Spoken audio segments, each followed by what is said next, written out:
Saludos dominicanos en todo el territorio de la República. Les habla Leopoldo Pellalanita y Agenda Nacional. Trae hoy a participar con nosotros a quien ya habíamos anunciado, el señor Abel Raimundo, que es miembro de la Coalición Patria, el mercadólogo y publicista, pero además es muy versado en muchas otras cosas. Él presentó un trabajo que yo quise que precisamente nos ayudara a explicitar en sus términos más importantes, o sea, los conceptos que tienen que ver con geopolítica y globalización, porque eso culmina con un evento que creo que debe haber terminado, pero tuvo lugar sobre las migraciones y además de la discusión de lo llamado Pacto Mundial para las Migraciones. Bienvenido, señor Raimundo. Buenos días, muchas gracias por esta invitación. Para mí realmente es un honor inmenso estar compartiendo este espacio tan importante con ustedes. Adelante. Bueno, vamos a hablar un poquito sobre lo que es geopolítica como concepto. Es un concepto que tiene que ver con la geografía, el estudio de la geografía a nivel de los países y cómo intercalan a través del mundo. La geopolítica es tan amplia que no bastaría 20 programas para analizarla. Pero podríamos resumirlo diciendo que la geopolítica es la dimensión en la cual se mueve el poder en todo el planeta, ¿no? Yo pienso que esa es la mejor definición que podemos tener de geopolítica.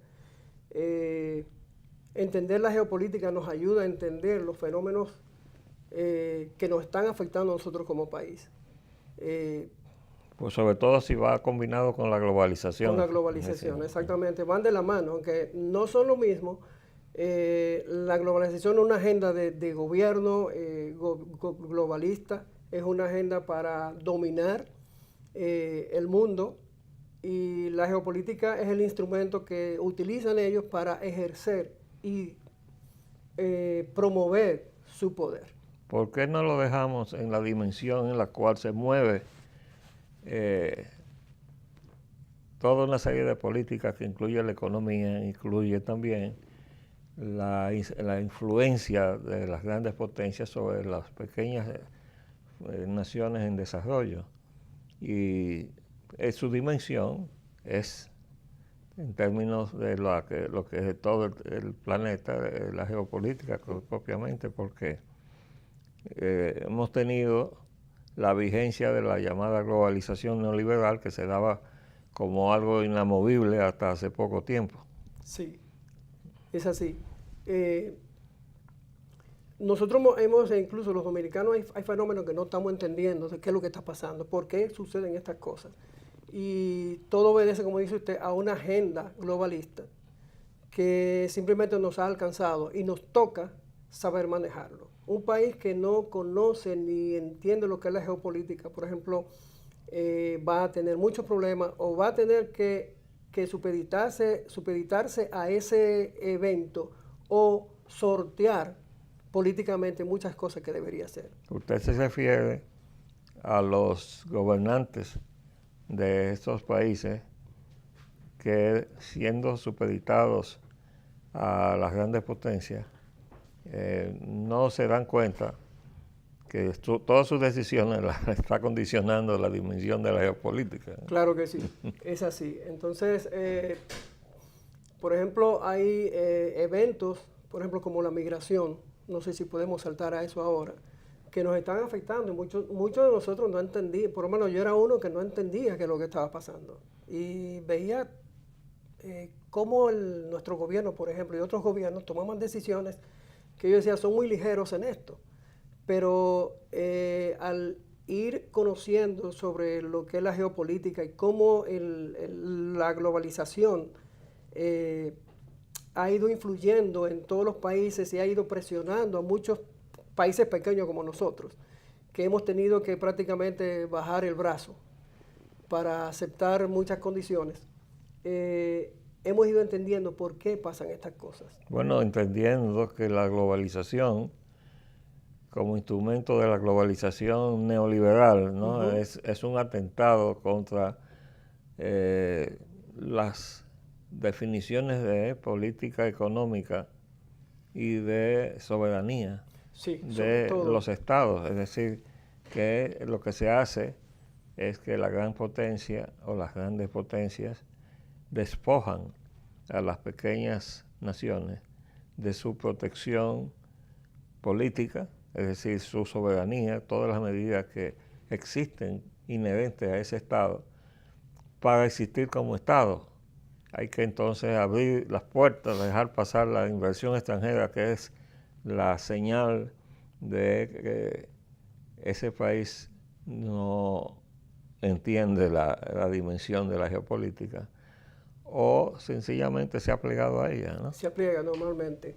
Incluso yo entiendo que aquí hemos tomado decisiones sin entender lo que está pasando. Como lo de China popular. Exactamente, yo entiendo que eso es algo que debió pensarse mejor, debió ser un poquito más firme en eso. Pienso que fue algo, al caerse lo que se llama el Foro de Sao Paulo, pienso que se fue buscando un bajadero por otro lado, porque había cierta protección, que eso es algo que podemos discutir más adelante, lo del Foro de Sao Paulo. Además, este no es el único... Exactamente, y yo pienso que eso fue una salida apresurada. Pero el mundo está haciendo cambios que también debemos ver. Por ejemplo, la geopolítica lo primero que hace es que estudia, tiene muchos observatorios mundiales que estudia los niveles de paz de los países, los niveles económicos, los niveles de violencia, y eso va influyendo en las tomas de decisiones. Ahora, nosotros tenemos algo que nos va a impactar muy fuerte, que es el Pacto Mundial para la Migración. Ellos dicen una migración segura, ordenada y regular, que más adelante podemos hablar un poquito de ese tema, pero si usted quiere podemos seguir profundizando en lo que es la geopolítica. Sí, porque yo creo que es importante que estos conceptos los patriotas puedan entender por qué nosotros tomamos las posiciones que tomamos. Porque de repente uno dice, bueno, estamos de acuerdo con lo que se ha hecho con la China popular, y se aparenta a simple vista, para quien no está en la dimensión de comprensión del problema, de que uno simplemente está un poco fastidiando al gobierno con la oposición a sus decisiones. No, yo creo que no. Yo pienso que estamos alertando a algo que puede afectar esta generación y las futuras generaciones. Y yo sé que usted está pensando en su futura generación, yo también, pero no podemos dejar que la futura generación sea la que tome el mando ahora, sino nosotros somos los que tenemos que alertar a la población, alertar al mismo gobierno y poder entender cómo nos van a afectar esas cosas, esas decisiones. Pero usted ha tocado un punto que es clave que nosotros le expliquemos a los amables televidentes nacionalistas que nos escuchan, y es que en realidad la migración es una consecuencia, no es una causa, y es consecuencia de la globalización, que es al mismo tiempo globalización económica y es globalización política, sobre todo porque cuando usted ve una política económica que dice y enuncia que lo principal es la inversión extranjera, es porque en lo político lo principal es la voluntad extranjera. Exactamente, exactamente. Yo pienso que las decisiones que se están tomando hoy en nuestro país tienen más que ver con una agenda globalista que con los intereses propios de la nación. Entonces, ¿hasta dónde eso nos puede afectar? Eso es impredecible. O sea, eso puede llevarnos a la desintegración como nación. Yo quiero insistir que pongan atención a esto que estamos diciendo en este momento, porque eso es lo que explica por qué está organizada Coalición Patria en este momento. Exactamente. Precisamente para enfrentar en los dos ámbitos donde se ha traicionado la definición del Estado en lo económico y en lo político, porque eso compromete la suerte de sus ciudadanos, le quita además el derecho a la libertad. Exactamente. Si dentro de la definición de la definición de geopolítica, una de las partes que dice es que de geopolítica de globalización, perdón, es un proceso económico, social, cultural y político. O sea, se lleva todo de encuentro. Y la aplicación de la agenda geopolítica de los que están manejando desde Bruselas, esta agenda mundial, lo primero que ellos atentan es contra las soberanías de las naciones. O sea, primero debilitar la soberanía de las naciones con acuerdos internacionales, a través de préstamos, a través de Consejos de Seguridad. De consejos de seguridad, de promover a un político, premiarlo con un cargo, premiarlo con un nombramiento en las Naciones Unidas y hacerlos monstruosamente ricos. Y eso es peligroso, porque cuando tú empiezas o sea, viene la corrupción de valores. Exactamente. Mire, casi yo puedo asegurarle que aquí hay políticos que han logrado una curul en el Senado, en la Cámara de Diputados, han sido presidentes gracias a financiamientos internacionales. Y eso no es algo que está muy oculto. El rastro de eso está prácticamente a las manos. Incluso hay instituciones como fondos como los que maneja Open Society, que ellos a la clara lo dicen claramente. Nosotros financiamos a políticos de diferentes países para implementar políticas nuestras. Sí, las nuestras. Es una manera casi descarada de decir yo soborno, y eso no tiene nada de malo, no tiene nada que ver con si eso está bien o está mal. Otra de las cosas que la globalización hace es que socava la moral de una nación y socava también la identidad propia. Un ataque, por ejemplo, a los valores patrióticos, a las figuras, es casi un programa. Usted lo ve en Venezuela, lo está viendo aquí, lo ve en Cuba, usted lo puede ver. En otros países, bueno, ahora mismo las estatuas de Colón las están derribando de Estados Unidos. En Colombia, usted pudo ver que están destruyendo esos símbolos, que son parte de la historia. Podríamos decir que todas esas políticas tienen un orden sucesoral o de sucesión en el tiempo. Sí. Que tiene su razón de ser. Uh-huh. O sea, hay cosas que se hacen primero, en el primer turno, y después viene el otro, y finalmente termina la intención de cambiar los valores culturales de ese país. Es decir, que las medidas a muy corto plazo atentan contra la economía y contra la soberanía, sí, en términos políticos, y la identidad ideológica de ese país. Pero una dominación a más largo plazo trata de cambiarle su naturaleza, atentando contra su cultura y su identidad. Claro que sí. Nosotros terminaremos en ser naciones sin territorio.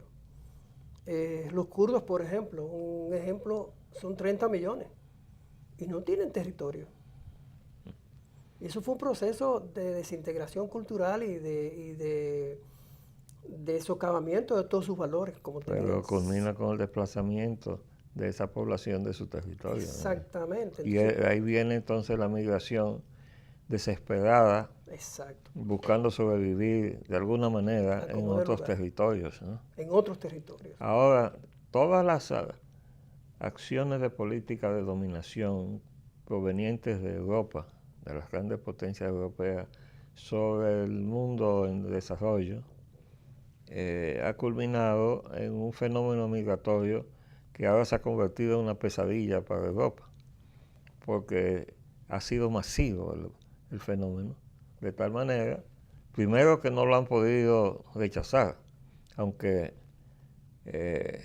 ha habido manifestaciones, por ejemplo, esas desesperadas intentonas de cruzar el Mediterráneo, donde los naufragios no son accidentales. No.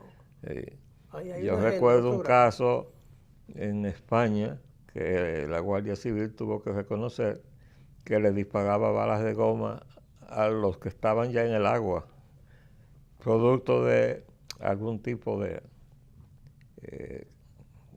fracaso. Es decir, la nave puede fallar y entonces la tripulación y todos los migrantes que iban ahí iban a parar al agua y entonces la Guardia Civil le disparaba balas de goma. Lo tuvieron que admitir. Sí. Claro, eso es una crueldad extrema. Sí, eso es extremo. Que no se daba en todos los casos, pero sí que cuando ya llegaban al territorio de las naciones europeas o venían esta vez caminando desde el occidente, del oriente, bueno, pues los recibían de distintas maneras. Aparentemente Alemania ha sido la nación que más ha propiciado el flujo migratorio, lo ha recibido, ¿no?, con mayor flexibilidad. Pero ha habido entonces situaciones violentas en la resistencia. Y va a seguir generando situaciones violentas. Va a ser peor cada vez. O sea, esto no va a tener un arreglo. ¿Y a qué se debería entonces esa declaración reciente de un personaje como George Soros diciendo que los días de la Unión Europea estaban contados? Eso no es una admisión de que la globalización realmente ha sido enfrentada con éxito por el señor Donald Trump. Sí, yo pienso que junto a otros países que se han ido como volviendo en sí, como digo yo, están despertando a este fenómeno. El fenómeno Donald Trump ha sido, como yo digo, el carnero que le dio a la estatua una cornada bien fuerte y la tambaleó al punto de estarse derribando. Por ejemplo, la Unión Europea ahora mismo está en una situación difícil. Fíjese que el Brexit de Inglaterra, sí, la salida, la reacción de Italia, la salida, Hungría y Polonia están reaccionando contrariamente, están dispuestos incluso a salirse de la Unión Europea. Siguiéndole los pasos sí, al Reino Unido. Al Reino Unido. En el Reino Unido, el fenómeno que no se dijo mucho, pero se tuvo que admitir, es que la principal motivación para los ingleses, vamos a decir así, o los británicos, decidir salir de la Unión Europea o apartarse de la Unión Europea, fue el fenómeno migratorio, porque ya le estaba haciendo un daño sin precedentes. Lo primero es que el Reino Unido no perteneció a la Unión Monetaria. No. Se mantuvieron fuera de la Unión Monetaria y sí, el argumento que utilizaron es muy interesante, porque ellos dijeron que entrar a la Unión Monetaria era darle la razón a Hitler. Y lo cierto es, sí, eso es así. Lo cierto es que el Banco de Alemania es la fuerza que más se ha dejado sentir en los países europeos, provocando situaciones de crisis como Grecia, por ejemplo. Exacto. ¿No? Que tuvieron que unificarse la izquierda y la derecha de Grecia para salvar a su país, diciéndole al Banco Alemán, no le vamos a pagar. Así es. Y me gustaría me permitiera aclarar algo sobre lo que es la globalización y la agenda globalista. Son dos cosas diferentes. Pero se lo haremos en el próximo turno. Ok, muy bien. Porque como comenzamos con 5 minutos de retraso, ya nos hicieron señas de que los 25 minutos habían pasado. Excelente. Bueno, de todas maneras, le doy la bienvenida a que organicemos varias presentaciones. Muy bien, cómo no. Porque estos son conceptos que hay que ayudarlos a entender. Sí. Porque le confieso que estoy preocupado, porque en los noticieros ya vi en la frontera una figura siniestra. Sí, el representante del Grupo Vicini. Wow. Bueno, gracias. Y a los amables televidentes, este programa se repite a las 11 de la noche y nos volvemos a ver. Mañana estaremos aquí continuando con este esfuerzo de trazarles el camino de respuesta de la nación a los que están procurando fusionarnos con Haití. Les habló Leopoldo Payán Anita. Hasta luego.